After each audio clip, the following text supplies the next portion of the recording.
Сәлеметсіздер ме? Мен Текелі қаласы нөмірі 5 орта мектептің бастауыш сынып мұғалімі Шаймерденова Ботагөз Амангелдіқызы. Мен бүгін сіздерге 1 сыныптың математика пәні бойынша қашықтықтан оқыту сабағын ұсынбақпын. 4 тоқсанның 2 аптасының 3 сабағы. Сәлеметсіздер ме оқушылар?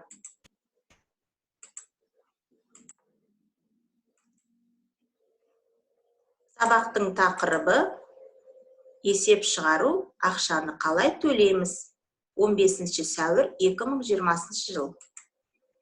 Сабақтың мақсаты саудаға қатысты есептерді шығаруды үйрену, есепке сәйкес тірек сызбаны таңдай алу.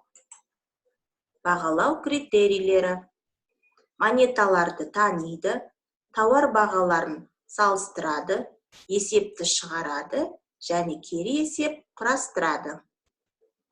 Кәне балалар, біз сендермен қазір кішкене видео тамашалайық. Бізге түсірейік.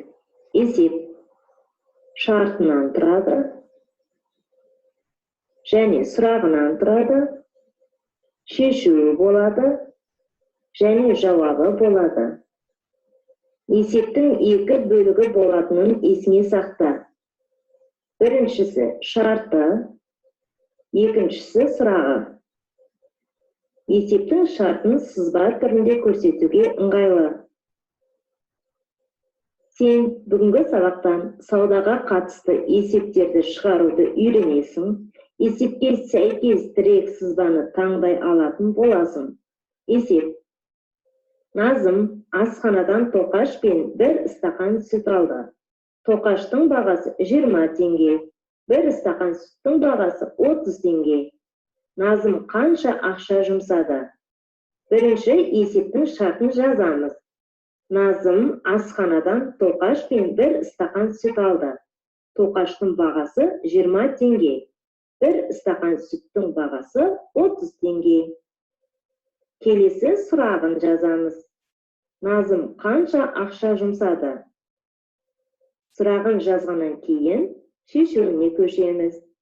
20 теңге тоқаштың бағасы, 30 теңге 1 стақан сүттің бағасы.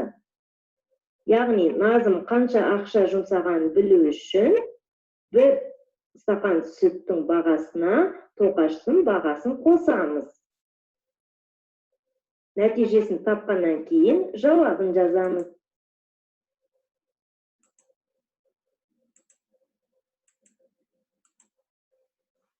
Яғни балалар видеоны тамашалап көрді. Есепті шығару үшін қандай әрекеттер жасайды екеніміз есімізге түсті. Есептің, яғни мәтінді, есептің мәтінін оқу, есепте не белгісіз екенін табу, сызбаға түсіреміз. Есепті шешу үшін қандай амал қолдану керектігін анықтаймыз. Есептің шешуін жазамыз. Есептің жауабын жазады екенбіз. Енді балалар, келесі назарымызды аударайық. 1 тапсырма. Бұл жерде шығарып көр деген тапсырма берілген екен. Яғни есепті оқимыз, есептің шарты мен сұрағын табамыз. Бұл жерде әмиянда 10 теңге бар екен. Оған тағы да 6 теңге салынды. Әмиянда енді қанша ақша болды? Бұл жерде бізге балалар есеп сызба түрінде берілген екен.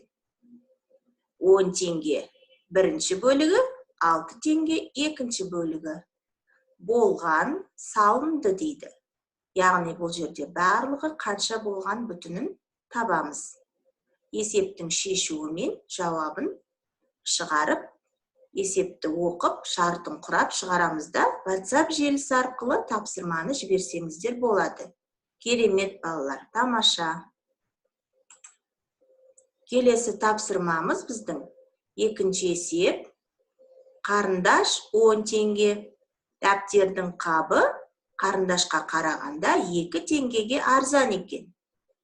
Бұл жерде балалар бізге белгісіз есептің шешуі мен жауабы екен. Бұл жерде есептің шешуін табамыз, жауабын жазамыз. Кәне ойланып, осы тапсырманы орындайық. Орындап болғаннан кейін WhatsApp желісі арқылы маған жіберсеңіздер болады. Керемет балалар, тамаша. Келесі бізде дәптермен жұмыс. Дәптерімізді ашып, ыңғайланып отырып, бүгінгі күн тәртібін жазамыз. Жазу каллиграфиясына назар аударайық. 83-ші жұмыс парағым. Есепті шығарамыз. Ақшаны қалай төлейміз? Есепті құрастырайық.